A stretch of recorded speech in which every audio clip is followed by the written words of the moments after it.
নমস্কার বন্ধুরা, তথা কিচেন অ্যান্ড ইটিং ব্লগ থেকে আপনাদেরকে বলছি।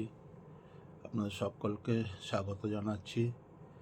দীর্ঘদিন আমরা ভিডিও করতে পারিনি, তার কারণ জানেন, বাচ্চা অসুস্থ ছিল এবং সেই ছবিও আমরা একবার পাঠিয়েছিলাম, অনেক দিন হয়ে গেছে। তো বাচ্চার আমরা জানতে পারলাম 2022 সালে, মাসটা তখন হবে আনুমানিক ওই এপ্রিল মেতে। কলকাতাতে খুব অসুস্থ হয়ে যাচ্ছিল বাচ্চা, খালি বমি করছে, জ্বর আসছে। প্রথমে বুঝতে পারিনি, আমাদের বাড়ির ডাক্তারও ধরতে পারিনি। তো আমরা তখন 5-7 দিন কলকাতার নামি একটা হাসপাতাল আছে বাচ্চাদের, ওখানে ভর্তি করেছিলাম। তারপরে ছুটি দিয়ে দিল, বললো যে বাচ্চা এখন ঠিক আছে। আবার 2-3 দিন পরে ফের অসুস্থ হয়ে যায় বাচ্চা। তো আমরা তখন ডিসিশান নিলাম যে আমরা ভেলোরে যাব বাচ্চাকে নিয়ে। তো আমি, আমার ওয়াইফ, বাচ্চাকে নিয়ে ভেলোরে গেলাম। সঙ্গে আমার শাশুড়ি মা ছিলেন। ভেলোরে গিয়ে চিকিৎসা শুরু হলো। তো 28 দিন ব্লাড টেস্ট করলো, বললো 28 দিন পরে আপনারা রেজাল্ট পাবেন বাচ্চার কি হয়েছে। আমি তখন বললাম, ওখানে নাম করা একজন ডাক্তার ছিল, নামটা আর বলছি না। তা বললাম, ডাক্তারবাবু 28 দিন যদি পরীক্ষা করতে শুধু রেজাল্ট আসতে সময় লাগে, তাহলে বাচ্চার ট্রিটমেন্ট হবে কি করে? তো বলছে ওটার জন্যই বোম্বেতে রিপোর্ট পাঠাতে হয়, তো ওখান থেকে আসবে, তারপরে আমরা জানিয়ে দেবো। 28 দিন পরে জানতে পারলাম বাচ্চার ব্লাড ক্যান্সার। ডাক্তার আমাদেরকে ডাকলেন, দুজনকে ডেকে বোঝালেন যে আপনাদের সন্তান কটা? আমি বললাম যে আমাদের সন্তান তো একটাই, ছেলে। তো বললো যে ওর কিন্তু ব্লাড ক্যান্সার ধরা পড়েছে, আর যেটা প্রাথমিকভাবে ধরা পড়েছে সেটা হচ্ছে ALL। তো ALLটা মানে 2-3টে ভাগ থাকে ব্লাড ক্যান্সারে, তার মধ্যে সবচেয়ে বললো এটা হালকা আর কি। ALLটা ঠিক হয়ে যায়, কিন্তু একটু সমস্যা হয় এইসব কেসে। ব্লাড ক্যান্সার মানে সমস্যা হয়। ঠিক আছে তাহলে।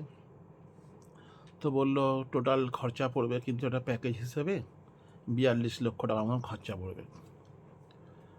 আর তা আমি বললাম যে কোনো কনসেশন নেই? বললো হ্যাঁ, কিছু কনসেশন আছে, সেটা আমরা করে দেবো, 2-3 লাখ টাকার মতন একটু কমবে। তো তখন আমরা ইন দ্য মিন টাইম খবর পেলাম যে আমাদের চেনা পরিচিতি বাড়ির ডাক্তার বললেন যে তাহলে তুমি টাটায় যাও, টাটাতে অনেক সুবিধা আছে। তো আমার তখন খেয়াল আসেনি, পরে আমার মনে পড়েছে যে টাটাটা তখন তার মানে তারাগুলো আর কি, তখন যা অবস্থা, মানসিক অবস্থা বাচ্চাকে নিয়ে, তখন অতটা আর কি মাথা ঘামানো হয়নি যে কোথায় কী। ভেলোরটাই প্রথম মাইন্ডের মধ্যে এসছে। তো 28 দিন হওয়ার পরে ওখানে টোটাল বিল হলো বাচ্চার 6,40,000 টাকা বিলটা পে করতে হবে। করলাম। তা বললাম ডাক্তারবাবু অনেক খরচা, আমরা ভাবছি আমরা বোম্বে চলে যাব, টাটায় যাব। তো বললো যে কেন, এখানে কি অসুবিধা আছে, আমরা আছি, বাচ্চার কিছু হবে না, আমরা ঠিকঠাক করে দেখবো। তো আপনি গ্যারেন্টি কত পার্সেন্ট দেবেন? বলে 70%। আমি না, তাহলে আমি করবো না, আমাদের ছেড়ে দিন। এবার ওই স্লট ফ্লট সব আছে, এগুলো নিতে হবে, রক্তের সব রিপোর্ট ফিপোর্ট, এগুলো করতে করতে আরও 1 মাস ডিলে করে দিল। যেহেতু আমরা চলে যাব বলেছি, যার জন্য ডিলে করে দিল। যদিও হাসপাতালে এটা করা উচিত না, করে দিয়েছে। বুঝতে পারছি, আজ আসো কাল আসো, রিপোর্ট দেবোই করে করে, যাই হোক। ওখান থেকে আমরা বোম্বে ট্রেনের টিকিট কাটলাম। কাঠপাড়ি বলে একটা স্টেশন আছে, ওখান থেকে টিকিট কাটলাম থ্রু একদম বোম্বে। এই এই শিবাজি টার্মিনাল আছে স্টেশনটা, ওইখানে। তো আমরা নামলাম 2-3টে স্টপেজের আগেই দাদারে নামলাম। দাদার থেকে আমরা গাড়ি করে গেলাম ওই একটা হোটেল আছে ওখানে, ওই কুরলা বলে জায়গা, সেখানে গিয়ে প্রথম উঠলাম। তখন নামলাম তখন 6:30-7টা হবে সন্ধ্যেবেলা। গিয়ে ওখানে খাওয়া দাওয়া করলাম, বিশ্রাম নিলাম। পরের দিনকে আমাদের খুব শরীর খারাপ হলো, দুজনের শরীর খারাপ হলো, আমারও হলো, ও আমার মানে বাচ্চার মারও হলো। পুচু বলে যে বাচ্চার নাম আপনারা দেখেছেন। তো তারপরের দিনকে আমরা টাটায় গেলাম, গিয়ে সব মানে ব্যবস্থা করলাম। ওই টোকেন ফোকেন কাটতে হয়, দেখাতে হয় বাচ্চাকে, তারপরে বাচ্চার ওই ফাইল তৈরি করতে হয়। তো আমি প্রাইভেট ফাইল তৈরি করলাম তাড়াতাড়ি বাচ্চার ট্রিটমেন্ট হবে বলে। তো প্রাইভেট করার পরে তো বললো যে প্রাইভেট অনেক খরচা, আপনারা চালাতে পারবেন, এরম এরম খরচা। এক ভদ্রলোক ওখান থেকে টেবিল থেকে এসে বললো, আপনার ভালোর জন্য বলছি দাদা, আপনি এক কাজ করুন, আপনি জেনারেলে চলে যান। আমি বললাম তোমার প্রাইভেট ফাইল হয়ে গেছে বলে ও ক্যান্সেল করা যাবে, এখন পরে করা যাবে না। তো সেই ক্যান্সেল করে আবার ফাইল করতে গিয়ে সময় লেগে গেল প্রায় 2.5-3 ঘন্টা। তখন বাচ্চা একদম হাঁটতে পারছে না, হাঁটা চলা বন্ধ করে দিয়েছে, হাত পাটা একটু ফোলা ছিল।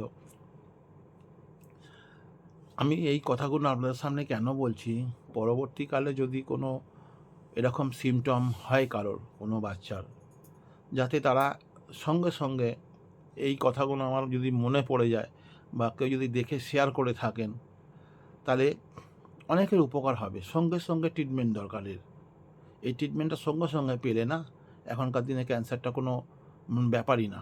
সঙ্গে সঙ্গে মানে ট্রিটমেন্ট চালু হলে বাচ্চা তাড়াতাড়ি সুস্থ হয়ে যায়, 1-2 বছরের মধ্যেই। 2 বছর লাগে না, তার আগেই সুস্থ হয়ে যায়। আর ডিলে করে মাসের পর মাস দেরি করে এইখানে হাসপাতাল ওই হাসপাতাল করে গেলে কি হবে, মানে বাচ্চার অসুস্থতা বাড়বে, বাচ্চাকে বাঁচানো মুশকিল হয়ে যাবে। একদম প্রপার ট্রিটমেন্ট যেটা হয় টাটাতেই হয়। যাই হোক, তখন আমরা জানতাম না, গেলাম, ট্রিটমেন্ট চালু হলো, আস্তে আস্তে বাচ্চা সুস্থর দিকে যাচ্ছে। তো ডাক্তাররা বললেন যেরকম, তখন প্রতিদিনই যেতে হতো কুল্লা থেকে। তখন বর্ষার সময়, ওখানে 4 মাস বর্ষা হয়, বর্ষার মধ্যে ওই তখন ট্যাক্সি আনতে যেত, সময় লাগতো বলে আমরা ওলা বুক করতাম, হোটেলের কাছেই ওলা আসতো, ওলা উবের এসে নিয়ে যেত হাসপাতালে, টাটা মেমোরিয়াল হসপিটালে ছেড়ে দিত।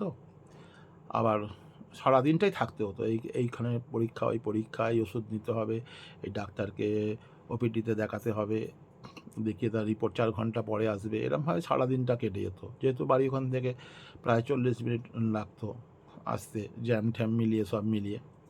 তার জন্য আমরা আর কি ওর খাওয়াটা নিয়ে যেতাম। আমাদের খাওয়া দাওয়া কোনো সময় হতো, কোনো সময় হতো না। প্রথম তো খাওয়া হয়নি, চা বিস্কুট খেয়েই চলতো। মেন উদ্দেশ্য তো আমাদের বাচ্চাকে ঠিক করার জন্য গেছিলাম, খাওয়া দাওয়ার জন্য তো নয়। কিন্তু বেঁচে থাকতে গেলে তো এগুলো করতেই হয় না। যাই হোক, তারপরে চলে আসতাম আস্তে আস্তে, কোনো সময় 7টা আর কোনো সময় রাত্রির 8টা হয়ে যেত। বাচ্চা একদম ঘুমাতে পারতো না, সারাক্ষণ ওখানে চেল্লামিল্লি, অনেক বাচ্চা আসে তো, চেল্লামিল্লি আমার ছেলে সহ্য করতে পারে না, ও ঘুমাতেও না, অত সুস্থ নিয়েও ঘুমাতে পারতো না।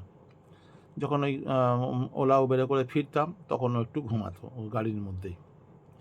এরকম আসতাম, ওই টোটাল ভাড়া পড়তো যাওয়া আসা নিয়ে প্রায় 1100 টাকা, তখন প্রতিদিনই যেতে হতো। এইভাবে দিনের পর দিন যাওয়া হচ্ছে 3 মাস। এবং ওখানে ওই যে যেটা ছিলাম আমরা, ওটা একটা গুরুদুয়ারা, তো ওখানে সব কিছু ফেসিলিটি ছিল। খাওয়া দাওয়াটা বাইরে দিয়ে নিয়ে আসতাম, ওখানে খাওয়া দাওয়া দিত ডাল আর চাল আর রুটি, ওটা তো বাচ্চা খেতে পারবে না, ওর জন্য আলাদা করে ভাত তরকারি হতো। আর ওখানে মাছ মাংস ডিম পনির এসব অ্যালাউ নেই, বাচ্চাকে ডাক্তার বলেছে একটা করে ডিম খেতে, তো এই পনির খাওয়াতাম আমরা, যাই হোক খেয়ে নিতাম। তারপর যাই হোক ওইভাবে 3 মাস। আবার ভাড়া হচ্ছে পার ডে 1000 টাকা করে। 3 মাস হয়ে গেছে, প্রতি মাসে 30,000 টাকা, মানে 3 মাসে 90,000 টাকা। যখন 3 মাস হতে 5-6 দিন বাকি, তখন ম্যানেজার ডাকলেন একদিন আমাদেরকে, রুম নাম্বার ধরে। আমি গেলাম, বলছি এখানে কিন্তু আমরা 3 মাসই থাকতে দেবো, আপনি যতই পয়সাওয়ালা হন আর যতই পাওয়ার থাকুক, আর যদি আপনি পাঞ্জাবিও হন গুরুদুয়ারের, তাহলেও আমরা কিন্তু 3 মাসের বেশি এখানে কমিটির সিদ্ধান্ত অ্যালাউ নেই। 3 মাস পর আপনি চলে যাবেন, 1-2 মাস থেকে আবার আসবেন, আবার 3 মাস। এদিকে ডাক্তারবাবুরা বললেন যে বাচ্চাকে তো এবার 3 মাসে হতে চললো, এরপরে কিন্তু বাচ্চার প্রথম একটা ট্যাবলেট দিয়েছিল ওরা, অনেকগুলো ওষুধ ট্যাবলেট চলছিল, বাচ্চার খিদেও বাড়িয়ে দিয়েছিল, কিছু খেত বাচ্চা, আগের চেয়ে একটু পরিমাণে বেশি খেত, কেন ওই ওষুধটার জন্য। তো বললো যে বাচ্চাকে এবার কেমো চালু করতে হবে, আপনাকে একদম মানে হাসপাতালের কাছাকাছি থাকতে হবে, কেন কি বাচ্চা যদি এই কেমো দেওয়ার পরে বাড়িতে যাওয়ার পরে যদি জ্বর আসে বা পায়খানা বমি শুরু হয়, ওকে কিন্তু 1/2 ঘন্টার মধ্যেই হসপিটালে যে কোনোভাবে হোক আনতে হবে, নাহলে বাচ্চা বাঁচানো যাবে না। সেই হিসাবে আমরা তারপরে ঘর ঠর খোঁজ করে এলাম বইবাড়া বলে একটা জায়গা আছে, টাটা হাসপাতাল থেকে পায়ে হেঁটে লাগে এই 5-6 মিনিট। আর ট্যাক্সিতে ওখানে 30 টাকা ভাড়া, উঠলেই 30 টাকা ভাড়া, 28 টাকা ভাড়া, কিন্তু 2 টাকা ফেরত অনেক সময় দেয় না। তো ওখানে চলে এলাম, ওখানে এসে একটা বিল্ডিং ভাড়া নিলাম। বিল্ডিংটার ভাড়া ছিল 19,000 টাকা। তো ওদের আবার নিয়ম হচ্ছে যে মাসে মাসে দিলে হবে না, একবারে 1 বছরে দিতে হবে 2,28,000 টাকা। 2,28,000 টাকা দিয়ে আর এগ্রিমেন্ট করতে হয়। ওই রেজিস্ট্রি এগ্রিমেন্ট করলে 2,000 টাকা আরও লাগে। সেখানে 1,000 টাকা আমাকেও দিতে হবে, 1,000 টাকা ওই যে ঘরের যে মালিক তাকেও দিতে হবে। এলাম, ঘরের মধ্যে পাখা লাইট কিচ্ছু, বিছনাপত্র নেই, সব কিনে আনলাম। গ্যাস ট্যাস সব কিনে আনলাম, রান্না বান্না, বাচ্চা যেহেতু বাইরের খাওয়া খায় না, নিলাম।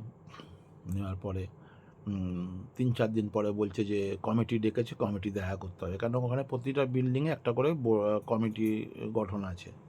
কমিটি ডেকে বললো আপনাদের মেনটেনেন্স খরচা দিতে হবে বছরে 6,000 টাকা। এই 3খানা লিফট চলে, সিকিউরিটি থাকে, লাইট ফাইট জ্বলে, তো আমরা দিয়ে দিলাম। আর বাড়িওয়ালা বললো যে যা বিল আসবে মাসে তোমাদের পে করতে হবে। হ্যাঁ ঠিক আছে, কোনো ব্যাপার না। এইভাবে চলতে থাকলো। বাচ্চা একটু হাঁটতে পারছে, এরমভাবে তারপরে কিছুদিন যাওয়ার পরে গণেশ পুজো চলে এলো। এসে বললো যে 1,000 টাকা চাঁদা গণেশ পুজো। গণেশ পুজোর আমি গণেশ ভক্ত, আমি ঠিক আছে দিয়ে দেবো। দিলাম 1,000 টাকা। না, যে যেরকম দেয় ওখানে গণেশ পুজো মানে এরকম নির্দিষ্ট নেই যে 1,000 টাকা, 1,000 টাকা দিতে হবে, কেউ 2,000, কেউ 2,500, 3,000 এরকম দেয়। গণেশ বোম্বে তো গণেশ পুজো মানেই তো ওটাই তো মহোৎসব ওদের। আমাদের যেমন দুর্গা পুজো, কালী পুজো, আমাদের ওয়েস্ট বেঙ্গলে ওখানে গণেশ পুজোটা খুব জাগ্রত, যত যে পারে দেয়। তো সেই সময় আমার ক্ষমতা তো সেরকম ছিল না যে 2-5 হাজার দেবো, তো আমি 1,000 টাকা দিয়েছি। তো পরে আবার আমি ওদেরকে বললাম যে ভাই আমি একটু চাঁদা একটু দেবো, আমার বাচ্চার শুভ কামনা করে একটু পুজো দেবো। বলে হ্যাঁ আপনারা দিতে পারবেন। পরে আমি ফের 1,500 টাকা দিয়েছিলাম, মানে টোটাল 2,500 টাকা বিল দিয়েছিল। দিলাম, বাচ্চা একটু সুস্থ হলো, মনটা আনন্দে ভরে গেল, যাক ঠিক আছে এত কষ্ট করছি, ঠিক আছে। তারপরে ওখানে তো অনেক অসুবিধাও হয়, খাওয়া দাওয়ার অনেক প্রবলেম হয় ওখানে। যে খাওয়া দাওয়া মারাঠিদের, সেই খাওয়া দাওয়া আমাদের চলবে না, কেন ওই মারাঠি মশলা আমাদের পছন্দ হয় না। শাক সবজি জিনিসের দাম একদম মানে ধরতে গেলে দ্বিগুণ। কলকাতায় যদি আপনি লাউ কেনেন হয়তো 30 টাকা, 25 টাকা, 40 টাকা, ওখানে 100 টাকা। ভেন্ডি 100 টাকা। ফুলকপি ওখানে আবার গোটা পিস হিসেবে বিক্রি হয় না, মানে কিলো হিসাবে। 1 কিলো 100 টাকা কিলো, কেউ 250 নেয় কেটে, কেউ 500 নেয়, এরকম চলতে থাকলো। এইভাবে কিছুদিন চললো। আর এইভাবে আমরা যাতায়াত করছি। সকালবেলা আমাদের উঠে যেতে হতো, আমি ওই তখন 5:30টার সময় অন্ধকার, ওখানে 6টা হলে আলোটা হয়, 5:30, 5টা বাজলে আমি উঠে চলে যেতাম, মানে 4টে 4:30 উঠতাম, মুখ টুক ধুয়ে 5টা 5:30 বাজলে চলে যেতাম। কোনো সময় ট্যাক্সিতে যেতাম, আর ওখানে সারা রাত ট্যাক্সি পাওয়া যায়, সারা রাত সারাদিন। গেলাম, গিয়ে ওই লাইন দিতে হয়, ওপিটির লাইন পড়ে প্রচুর। 8টা থেকে কার্ড হয়, টোকেন নিতে হয়। 8টার সময় টোকেন নিলাম, নিয়ে বাড়িতে এলাম, আবার বাচ্চাকে নিয়ে গেলাম। প্রথমে নিয়ে গিয়ে তো ব্লাডের ওখানে যেতে হবে ব্লাড টেস্ট করার জন্য। ব্লাড টেস্ট করিয়ে তারপরে 3-4 ঘন্টা পরে রিপোর্টটা আসে। তারপরে ব্লাডটা দিয়ে মানে যত সহজে বলছে অত সহজ নয়, লম্বা লাইন পড়ে, টোকেন নিতে হবে, আবার ব্লাডে ওখানে লম্বা লাইন, সেখানে দাঁড়িয়ে সময় এসে গেলে 1 ঘন্টা 1.5 ঘন্টা লাগে টোটাল। ব্লাডের যখন নাম্বার আসলে ব্লাডটা দিয়ে আবার বাড়ি চলে আসতাম। রান্নাবান্না করে, ও বাইরের খাবার খেতে ভালোবাসে না, খায়ও না। তো খাওয়া দাওয়া করে আবার 2-2:30টার সময় আবার হাসপাতালে যেতাম। এবার 4 ঘন্টা হিসাব মতন যেতে হবে, যদি 12টায় দিই তাহলে তো 4টে বেজে যাচ্ছে। গিয়ে তখন আবার নাম ডাকতো, যখন আবার গিয়ে দেখিয়ে ঠেকিয়ে বলতো যে এই ওষুধগুলো নিয়ে যাবেন, বা এই ওষুধগুলো নিয়ে আসবেন, বা ইঞ্জেকশানটা কিনে আনবেন, দেবো। আবার দেখিয়ে যে বাইরে বসতো, মানে একটা জায়গা ছিল আউটডোর টাইপের বসার জন্য, পেশেন্ট পার্টি সব ওখানে বসতো। পুচুকে নিয়ে আমি চলে যেতাম নিচে আন্ডারগ্রাউন্ডে একটা মেডিসিন শপ আছে টাটারই, ওখান থেকে মেডিসিন নিয়ে আসতাম। নিয়ে আসার পরে আবার সিস্টারকে দিতে হতো, সেখানেও আমার লাইন। ইঞ্জেকশান দিল, কোনো সময় যদি ইঞ্জেকশান না থাকে ওষুধ দেয়, তো ওষুধটা বুঝিয়ে দেবে, ওরা বলে এনে সিস্টারের কাছ থেকে ওষুধটা বুঝিয়ে নিয়ে যাবে, ওরা বুঝিয়ে দেয় না ডাক্তাররা ওষুধটা কখন কী খাবে, ওরা খালি লিখে বলে দেবে। আর ওখানেও লম্বা লাইন, আবার জিজ্ঞেস করতাম, ওরা আধ ঘন্টা লেগে যেত জিজ্ঞেস করতে। অনেক অনেক পেশেন্ট আছেন ওখানে, আমি তো একা নেই। এবার বলার পরে বলতে এটা খাবে, এইটা খাবে সকালে, এটা রাত্রে, যা একটা টাইম মেনশন করে দিত, বা বড় ডোজটাও বলে দিত কতটা ডোজ দিতে হবে। তারপর বাড়ি চলে আসতাম 8টা, 8:30, কোনো সময় 10টা বেজে যেত। বাচ্চার খিদে পেতো, দুটো মুড়ি খাইয়ে দিতাম। এসে তারপর রান্নাবান্না করে খেয়ে দিয়ে আবার সকালবেলা উঠে যাওয়া। তো প্রচুর কষ্ট এইসব কেস হলে। আমার বাচ্চা একটু দেখেছেন আপনারা, ডাউন সিনড্রোম ছিল, কিন্তু ডাউন সিনড্রোম হলে যেরকম হয় সেরকম বাচ্চা না। ওর বসার স্টাইল, শোয়ার স্টাইল, খাবারের স্টাইল মানে এতটা সুন্দর, প্রচুর সব ডাক্তাররা আর সিস্টাররা ওকে খুব গেলেই আদর করতে ভালোবাসতো, খুব ভালোবাসতো। বলে যে এরকম ছেলে আমরা দেখিনি, ডাউন সিনড্রোম দেখেছি কিন্তু এতটা কথা শোনা, যা বলে তাই চুপচাপ বসে থাকা, এটা মানে ওরা দেখেনি আর কি। সব ডাক্তাররা অবাক হয়ে যেত স্টাইল, বসার স্টাইল বিশেষ করে দেখলে। তারপরে যাই হোক, এরমভাবে বেশ কিছুদিন গেল, বাচ্চাও আস্তে আস্তে সুস্থ হচ্ছে, প্রতিদিনকার রুটিন হয়ে গেল, যাওয়া সকালবেলা আসা। তারপরে আস্তে আস্তে বাচ্চা দেখলাম যে খুব দৌড়াদৌড়ি শুরু করেছে, খুব খুশি। তারপরে কেমো চালু হবে, কেমো চালু। এইগুলো বলার মানে হচ্ছে কি, প্রথমে আমরা বুঝতে পারিনি, আপনাদের বোঝার জন্য বলছি, যে বাচ্চা যখনই বেশি বমি করবে বা ঘন ঘন জ্বর আসবে, কিছুতেই সারছে না, এটা ওইটা সর্দি কাশি বলছে, আমরা তখন জানতাম না। ওই বাচ্চার একটা ব্লাড টেস্ট করতে হয়, সিবিসি বলে, ওইটা করলেই ধরা পড়ে যায়। কিন্তু সে ডাক্তার আমাদের করেনি, বাড়ির ডাক্তারও বলেনি, অন্য কোনো সব করা হয়েছে, ওইটা করা হয়নি। তো এইগুলো আপনারা না অবশ্যই করবেন। তা এই করতে করতে আমাদের মধ্যিখানে অবস্থা খুব খারাপ হয়ে গেল। আপনাদের বলেছিলাম যে আমি সামনে আসবো, কিন্তু এখনও সময় হয়নি। এখন বলছি কেন, যাতে অন্যান্য লোকেদের যাতে সুবিধা হয়, আমি যে কষ্টটা পেয়েছি বা করেছি সেটা যাতে আপনাদের না সেই দুর্ভোগটা ভুগতে হয়, একদম প্রপার ট্রিটমেন্টের জন্য। তারপরে আমরা শুরু করলাম এই তো তা কিচেন অ্যান্ড ইটিং ব্লগটা, যে এটা যদি করি তাহলে বাচ্চার ট্রিটমেন্টের পয়সা তো প্রচুর খরচা হয়েছে, তাতে যদি আমাদের কিছু ওখান থেকে ইউটিউব থেকে হয়। যদি আমি এগুলো আগে পছন্দ করতাম না একদম, আর আমি তার দেখি যদি কিছু হয় তাহলে বাচ্চার ট্রিটমেন্টটা খুব সুন্দরভাবে করে, থাকা খাওয়া তো বিরাট খরচা একটা, সেটা থেকে হবে, সেই উদ্দেশ্য নিয়ে। তো আমি একদিন বললাম আমার ওয়াইফকে, যেরকম এরকম ব্যাপার, কী করব। তো বলে তোমার সময় হবে এই সকালবেলা থেকে গিয়ে এই কাক ভরে গিয়ে লাইন দেওয়া, তারপরে কোনো রকমে এসে স্নান টান করে ভাত খেয়ে ছুটে রাত্রিবেলা এসে আবার তুমি কখন এগুলো করতে বসবে। আমি করি দেখি কিছুটা তো হেল্প হবে। মানুষ তো এখনও সেই আমাদের সেরকম নয়, ভারতবর্ষের মানুষ অনেকটা আমাদের মানে কী বলবো, অন্যান্য যে দেশের মতন দেখি সেরকম স্বভাব চরিত্রের নয়, যে শুনে কানে বেরিয়ে গেল। এখনও সেরকম মানুষের মতন মানুষ আছে ভারতে, যা আমাদের সাহায্য করবে। প্রতিটা লোক তো কত কষ্ট করে ইউটিউব করে দেখেছি, ইউটিউব করে কত দাঁড়িয়ে গেছে, কত লোকের কত সাহায্য হয়েছে, কত মানুষের অবদান তো ভোলা যায় না, কোন সময় কীভাবে তোমাকে সাহায্য করবে কেউ। আর তুমি কত যদি লোকের কাছে পয়সাও চাও, কতদিন চাইবে ছেলের নামে, এটা তো ঠিক না। না বলবে অসুস্থ হয়েছে, সেও না বলবে না যে হ্যাঁ দেবো, বলে দেখেছো ছেলেরা নাম ভাঙিয়ে খাচ্ছে, আমি তো কোনো পছন্দ করি না। তো বললো তাহলে তুমি করো। তো সেইভাবে শুরু করলাম, শুরু করে আস্তে আস্তে চলছিল। কটা এপিসোড করার পরে বাচ্চা অসুস্থ হয়ে গেল, তারপরে বন্ধ করলাম। আমি বললাম বাচ্চা না ঠিক হলে এখন আর করব না। তো আপনাদের আমি আজ এইটুখানি জানালাম। এই এটা ধরে নিন, এটা প্রথম পার্ট হিসেবে, পার্ট বাই পার্ট আমি ছাড়বো। এবার সেকেন্ড পার্টটা আমি পরের দিন ছাড়বো, বাদ বাকি গল্পগুলো পরে বলবো। এটা গল্প না, বাস্তব কথা। এটা হয়তো আপনাদের এখন কারো ভালো লাগবে না, কিছু না, কিন্তু এটা যে কত বড় একটা মেডিসিনের কাজ করবে, যখন কারোর বাড়িতে ভগবান করুক না এই রোগটা ঢোকে।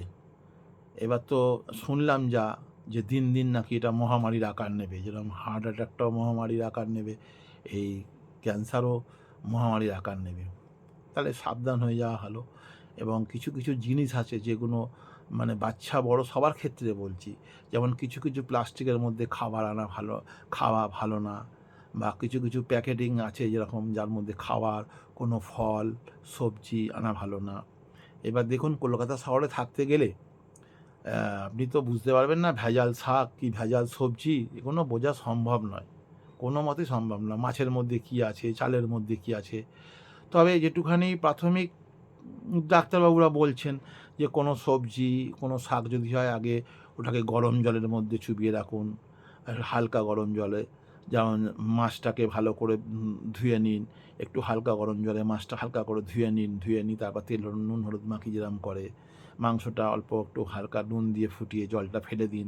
স্যুপ খাওয়ার দরকার নেই, ফেলে দিলে টেস্টটা হয়তো অল্প নষ্ট হবে, কিন্তু জিনিসটা মানে অনেকটা বিপদমুক্ত হয়। চালটাকে অনেকক্ষণ ভিজিয়ে রাখুন, তারপরে রান্না করার সময় ওই চালটাকে ২-৩ বার ধুয়ে নিন। এগুলো করলে প্রাথমিকভাবে হয়। তারপরে যে অন্যান্য জিনিসগুলো সেগুলো তো আর কিছু করা যায় না। যেমন ডিম কি ধোবেন? ডিম তো ধোয়া যায় না। ডিম তো ফাটিয়ে খেতে হয়। এসবগুলোর মধ্যেই থাকে, বা কলা, ফলমূল এগুলো আর গরম জলে ধুয়ে কি ভেতরে কী হচ্ছে জানেন, যেটুকুনি জানা যায় সেটুকুনি করার মতন করে আর কি খাওয়া দাওয়া একটুখানির জন্য। তো যাই হোক, আপনাদের সকলকে নমস্কার, ভালোবাসা জানিয়ে আজ এই পর্যন্ত কথাগুলো বলে আজকের মতন বিদায় নিচ্ছি। নেক্সট এপিসোডে পার্ট 2 এ আবার ঘটনাগুলো আপনাদের জানাবো। সবাইকে ধন্যবাদ। তোতা কিচেন অ্যান্ড ইটিং ব্লগ থেকে সকলকে নমস্কার আমার। ধন্যবাদ।